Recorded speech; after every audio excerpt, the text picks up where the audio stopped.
Hello friends, seven global classes में आप सभी का स्वागत है। मैं राम बाबू बनर्फी से बिहार दुर्गा प्रैक्टिस सेट 11 लेकर आया दोस्तों। इसमें हम लोग सब प्रश्न का अध्ययन करेंगे दोस्तों। अगर हमारे टीचर चैनल का आपने अभी तक सब्सक्राइब नहीं किया तो जल्द से सब्सक्राइब कर लीजिए। चलिए बिना देरी के शुरू करते हैं आज का पहला सवाल। आज का पहला सवाल है कि भारत के राष्ट्रपति पर महाभियोग चलाने के लिए कम से कम कितने दिन पूर्व सूचना देना आवश्यक है। तो इसका सही उत्तर हो जाएगा ऑप्शन बी, कम से कम 14 दिन पूर्व सूचना देना आवश्यक है। अगला सवाल है कि सर्वोच्च न्यायालय के न्यायाधीश नियुक्त होने के लिए व्यक्ति को कम से कम कितने वर्ष उच्च न्यायालय में एडवोकेट होना चाहिए। इसका उत्तर हो जाएगा 10 वर्ष कम से कम उच्च न्यायालय में एडवोकेट होना चाहिए। अगला सवाल है कि नागरिकता प्राप्त करने के लिए शर्तें निर्धारित करने वाला सक्षम निकाय कौन सा है। तो इसका सही उत्तर हो जाएगा सक्षम निकाय जो है संसद जो है नागरिकता प्राप्त करने के लिए शर्तें निर्धारित करता है। अगला सवाल है कि लेखानुदान संघ सरकार को अनुमति प्रदान करता है।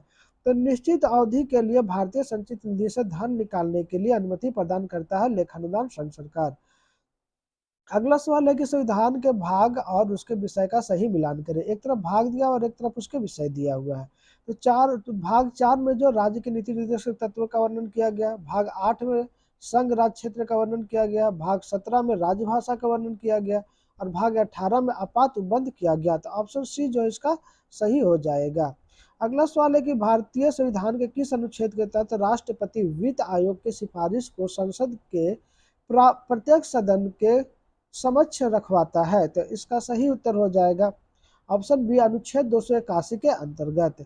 अगला सवाल है कि राष्ट्रपति के पद हेतु निम्नलिखित में से कौन सा अर्हताएं शामिल नहीं है। तो इसका सही उत्तर हो जाएगा ऑप्शन डी, कम से कम 100 अनुमोदक हो, यह शर्तें निर्धारित नहीं है। अगला सवाल है कि संविधान सभा के चुनाव में कांग्रेस को कितने सीटें प्राप्त हुई थी। तो इसका सही उत्तर हो जाएगा ऑप्शन सी, 208 सीटें प्राप्त हुई थी। अगला सवाल है कि निम्नलिखित में से किस संविधान संशोधन अधिनियम द्वारा शहरी स्थायी प्रशासक को संवैधानिक दर्जा प्रदान किया गया। तो इसका सही उत्तर हो जाएगा ऑप्शन बी, 74वां संविधान संशोधन अधिनियम के द्वारा। अगला सवाल है कि राज्यसभा के संदर्भ में निम्नलिखित कथनों पर विचार करें। तो इसका सही उत्तर हो जाएगा ऑप्शन सी, 1 और 4। राज्यसभा एक अस्थायी सदन है और उपराष्ट्रपति को हटाने के लिए राज्यसभा में ही प्रस्ताव लाया जाता है। उपयुक्त कथनों का कथन सही है। अगला सवाल है कि भारतीय इतिहास का सबसे अच्छा क्रमबद्ध वर्णन पुराणों में मिलता है। पुराणों में सर्वाधिक प्राचीन पुराण कौन सा है। तो इसका सही उत्तर हो जाएगा ऑप्शन बी, मत्स्य पुराण है। अगला सवाल है कि मेगास्थनीज ने अपनी पुस्तक इंडिका में भारतीय समाज को कितने भागों में विभाजित किया है। तो इसका सही उत्तर हो जाएगा 7 भागों में विभाजित किया है मेगास्थनीज ने। अगला सवाल है कि मुगल काल में न्याय का सर्वोच्च अधिकारी सम्राट होता था। सम्राट के बाद न्याय का सर्वोच्च अधिकारी कौन होता था। तो इसका सही उत्तर हो जाएगा ऑप्शन बी, प्रधान काजी होते थे। अगला सवाल है कि निम्न में से किस भारतीय नेता ने खिलाफत आंदोलन का समर्थन नहीं किया था। तो इसका सही उत्तर हो जाएगा मदन मोहन मालवीय जी ने खिलाफत आंदोलन का समर्थन नहीं किए थे। अगला सवाल है कि डेक्कन एजुकेशन सोसाइटी की स्थापना में किसने किया था। तो डेक्कन एजुकेशन सोसाइटी है, इसकी स्थापना जो है वो बीजी तिलक ने, बाल गंगाधर तिलक जी ने किए थे। और ये कब किए थे तो 1880 ईस्वी में इसकी स्थापना किए थे। अगला सवाल है कि राणा रणजीत सिंह को राजा की उपाधि किसने दी थी। तो इसका सही उत्तर हो जाएगा ऑप्शन बी, जान शाह ने राणा रणजीत सिंह को राजा की उपाधि दी थी। अगला सवाल है कि वह सुल्तान कौन था जिसने खलीफा के अधिकार को मानने से इनकार कर दिया था। इसका सही उत्तर हो जाएगा ऑप्शन ए, अलाउद्दीन खिलजी ने। अगला सवाल है कि भगवान बुद्ध के उपदेश का संग्रह कौन सा है। तो इसका सही उत्तर हो जाएगा ऑप्शन ए, सूत पिटक जो है भगवान बुद्ध के उपदेशों का संग्रह है। अगला सवाल है कि निम्नलिखित में से कौन सा सही सुमेलित है। इसका सही उत्तर हो जाएगा ऑप्शन डी, बरीद शाही जो है वो किसका संस्थापक थे। तो बरीद शाही के संस्थापक थे अमीर अली बरीद। अगला सवाल है कि बहमनी साम्राज्य का स्थापना कब हुआ था। तो बहमनी साम्राज्य का स्थापना जो है 1347 ईस्वी में हुआ था। अगला सवाल है कि वर्नाक्यूलर प्रेस एक्ट से बचने के लिए बंगाली ने अंग्रेजी भाषा में परिवर्तित कर दी जाने वाली पत्रिका कौन थी। तो इसका सही उत्तर हो जाएगा ऑप्शन सी, अमृत बाजार पत्रिका का। अमृत बाजार पत्रिका जो है बंगाली भाषा की थी, जो अंग्रेजी में साप्ताहिक पत्रिका में परिवर्तित हो गई थी। और इस समाचार का संस्थापक थे शिशिर कुमार घोष। अगला सवाल है कि साइमन कमीशन का भारत आगमन कब हुआ था? तो इसका सही उत्तर हो जाएगा ऑप्शन ए, फरवरी 1928 ईस्वी में साइमन कमीशन भारत में आए थे। अगला सवाल है कि विश्व सांख्यिकी दिवस कब मनाया जाता है? तो इसका सही उत्तर हो जाएगा ऑप्शन सी, 20 अक्टूबर को विश्व सांख्यिकी दिवस के रूप में मनाया जाता है। अगला सवाल है कि घूमर किस राज्य का लोक नृत्य है? तो घूमर जो है वो राजस्थान का लोक नृत्य है। अगला सवाल है कि होलकर ट्रॉफी किस खेल से संबंधित है? तो होलकर ट्रॉफी जो है वो ब्रिज खेल से संबंधित है। अगला सवाल है कि भारतीय अंतरिक्ष अनुसंधान संगठन इसरो की स्थापना किस वर्ष की गई थी? तो इसरो की स्थापना 1969 ईस्वी में की गई थी। 15 अगस्त 1969 ईस्वी में की गई थी। अगला सवाल है कि वर्तमान में राष्ट्रमंडल के सदस्य देशों की संख्या क्या है? तो वर्तमान में राष्ट्रमंडल के सदस्य देशों की संख्या जो है वो 56 है।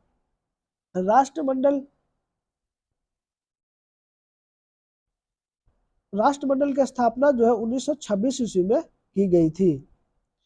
अगला सवाल है कि निम्न में से कौन सबसे चौड़ी जल संधि है? तो सबसे चौड़ी जल संधि जो है वो डेविस जल संधि है। अगला सवाल है कि मिस्र देश के संसद के क्या नाम है? तो इसका सही उत्तर हो जाएगा पीपुल असेंबली जो है मिस्र देश के संसद का नाम है। अगला सवाल है कि पारितंत्र के खाद्य श्रृंखला में कौन अपघट्य जीव कहलाता है? तो इसका सही उत्तर हो जाएगा ऑप्शन डी, सभी, कवक, जीवाणु और गोल कृमि तीनों। अगला सवाल है कि साइलेंट वैली परियोजना निम्नलिखित में से किस राज्य में से संबंधित है? तो साइलेंट वैली केरल राज्य से संबंधित है। अगला सवाल है कि भारतीय राष्ट्रीय जैविक विविधता प्राधिकरण को कब स्थापित किया गया था? तो इसका सही उत्तर हो जाएगा 2003 में स्थापित किया गया था। अगला सवाल कि भारत के नए राष्ट्रपति द्रौपदी मुर्मू का अपने पद के अनुसार क्रम है? तो इसका सही उत्तर हो जाएगा 15वां जो है अपने पद के अनुसार से क्रम में है। और ये आदिवासी महिला जो है पहली भारतीय आदिवासी महिला जो है या आदिवासी पुरुष जो है भारत के राष्ट्रपति बने हैं। अगला सवाल है कि संयुक्त राष्ट्र मानवाधिकार आयोग के नए प्रमुख कौन बने हैं? तो इसका सही उत्तर हो जाएगा ऑप्शन बी, वोल्कर टर्क बने हैं। अगला सवाल है कि विश्व प्रेस स्वतंत्रता सूचकांक 2022 में भारत का स्थान क्या है? तो इसका सही उत्तर हो जाएगा ऑप्शन सी, 150वां स्थान है। अगला सवाल है कि धर्म गार्जियन युद्ध अभ्यास 2022 का आयोजन कहाँ किया गया? तो इसका सही उत्तर हो जाएगा ऑप्शन है, कर्नाटक में किया गया है। अगला सवाल है कि कुल कितनी महिलाएं को पद्म पुरस्कार 2022 से सम्मानित किया गया है? तो इसका सही उत्तर जो है 34 महिलाओं को 2022 में पद्म पुरस्कार दिया गया है। अगला सवाल है कि ढाका अंतर्राष्ट्रीय फिल्म फेस्टिवल में किस फिल्म में सर्वश्रेष्ठ फिल्म का अवार्ड जीता है? तो इसका सही उत्तर हो जाएगा ऑप्शन बी, कुंज गैलीले जीता है। अगला सवाल है कि निम्न में से किसे रसायन के क्षेत्र में नोबेल पुरस्कार 2022 से सम्मानित किया गया है? तो इसका सही उत्तर हो जाएगा कैरेटिल बर्टोजी, बार्टोन बेल्टस और के शार्पलेस को दिया गया है। इन तीनों को नोबेल रसायन के क्षेत्र में नोबेल पुरस्कार प्राप्त हुआ है। अगला सवाल है कि COP 2028 संयुक्त राष्ट्र जलवायु परिवर्तन सम्मेलन 2023 का आयोजन कहाँ किया गया है? इसका सही उत्तर हो जाएगा ऑप्शन ए, UAE में किया गया है। अगला सवाल है कि ग्लोबल फॉर्च्यूनर 500 की सूची में भारतीय कंपनी की 58वां स्थान प्राप्त हुआ है। तो किस कंपनी को प्राप्त हुआ? तो इसका सही उत्तर हो जाएगा ऑप्शन बी, LIC को प्राप्त हुआ है। अगला सवाल है कि USA ओपन 2022 में महिला एकल के खिताब किसने जीता है? तो इसका सही उत्तर हो जाएगा ईगा स्वातिस्तेक ने जीता है। अगला सवाल है कि 2026 में आयोजित होने वाले राष्ट्रमंडल खेल का आयोजन कहाँ किया जाएगा? तो इसका सही उत्तर हो जाएगा ऑप्शन बी, ऑस्ट्रेलिया में किया जाएगा। अगला सवाल है कि हिम प्रहरी योजना की शुरुआत किस राज्य सरकार द्वारा किया गया है? तो इसका सही उत्तर हो जाएगा उत्तराखंड के द्वारा किया गया है। अगला सवाल है कि निम्नलिखित पुस्तक एवं लेखकों में सही सुमेलित नहीं है। तो इसका सही उत्तर हो जाएगा option D, the 10 trillion dream जो है जयंत घोष द्वारा नहीं लिखा गया है।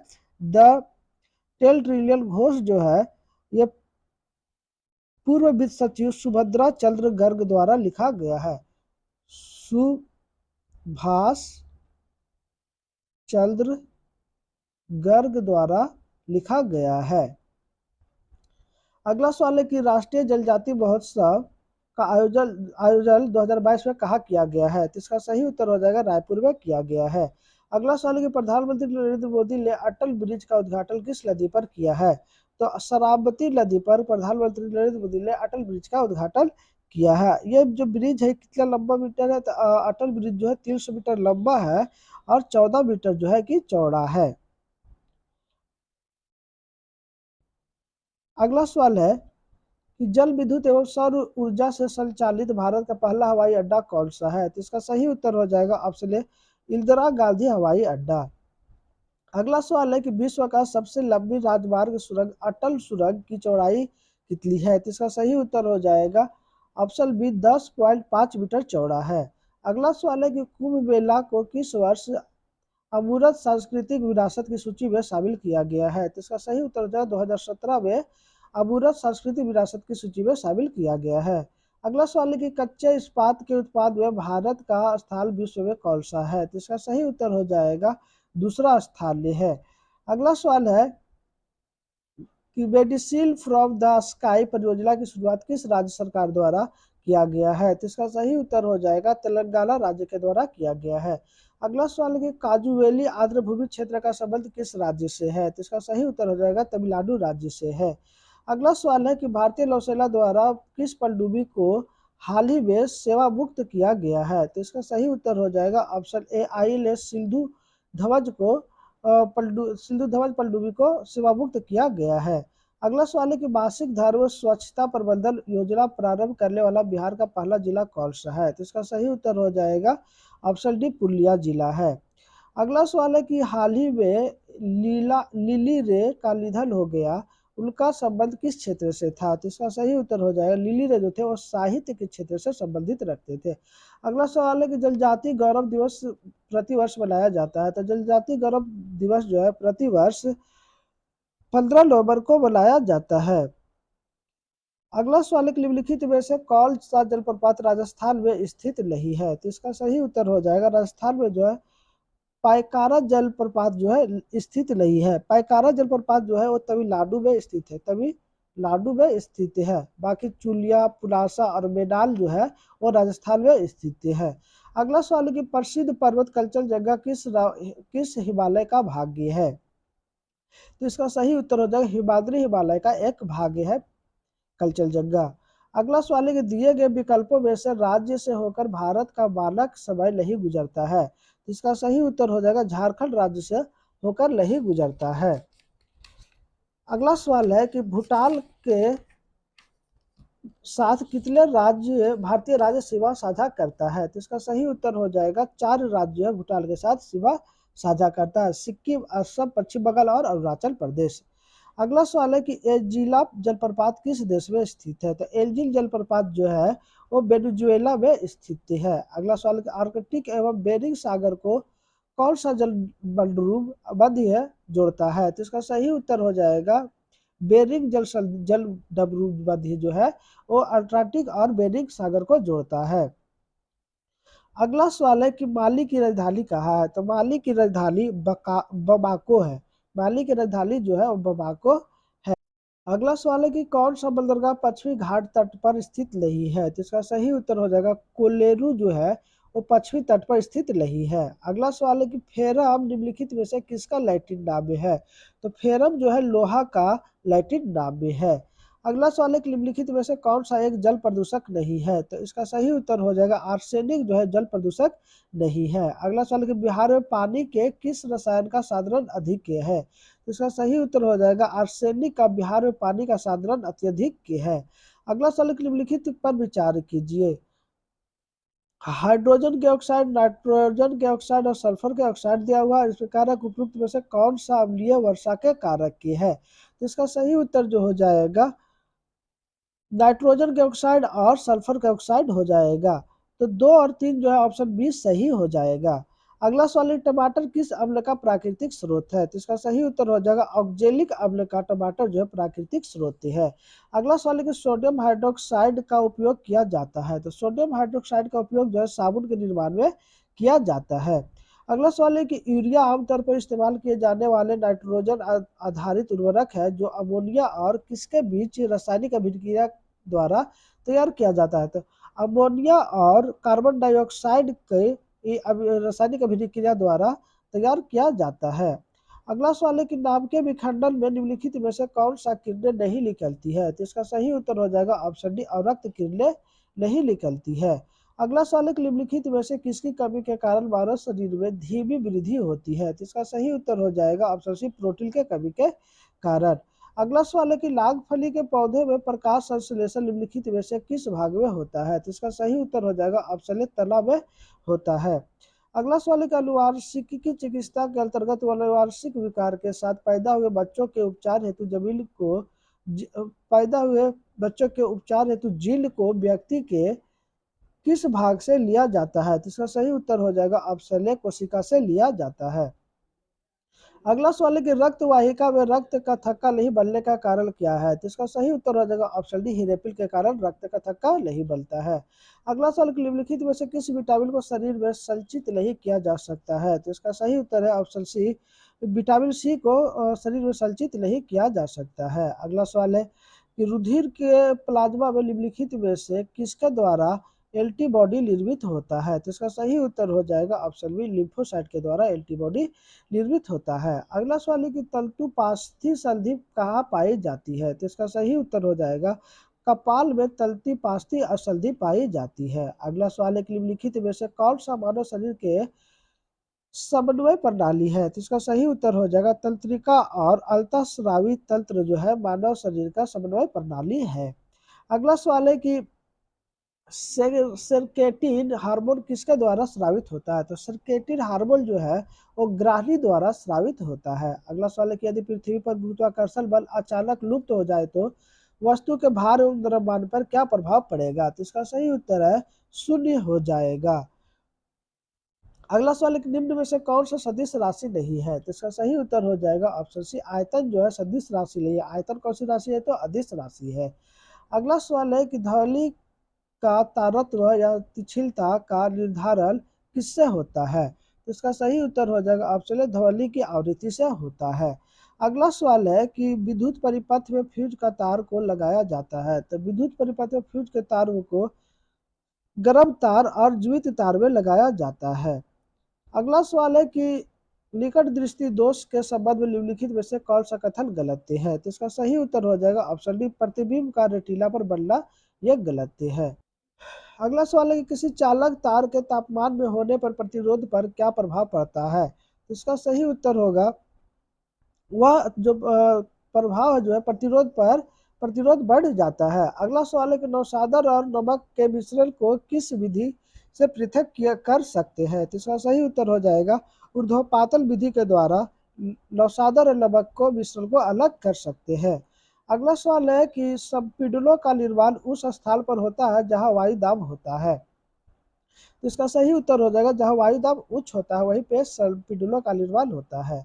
अगला सवाल है कि निम्नलिखित में से किस समिति का संबंध मुद्रा आपूर्ति की अवधारणा से में परिवर्तन से है? तो इसका सही उत्तर हो जाएगा वाई वी रेड्डी समिति की अवधारणा जो है वो मुद्रा आपूर्ति में परिवर्तन से है।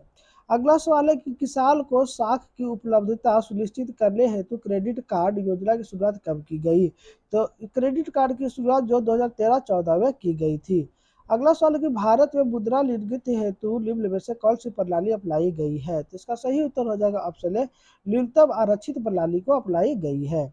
अगला सवाल है कि प्रत्यक्ष कर सहित संहिता का संबंध निम्न में से कौन से है? तो इसका सही उत्तर हो जाएगा आयकर जो है वो प्रत्यक्ष कर संहिता के से संबंधित है।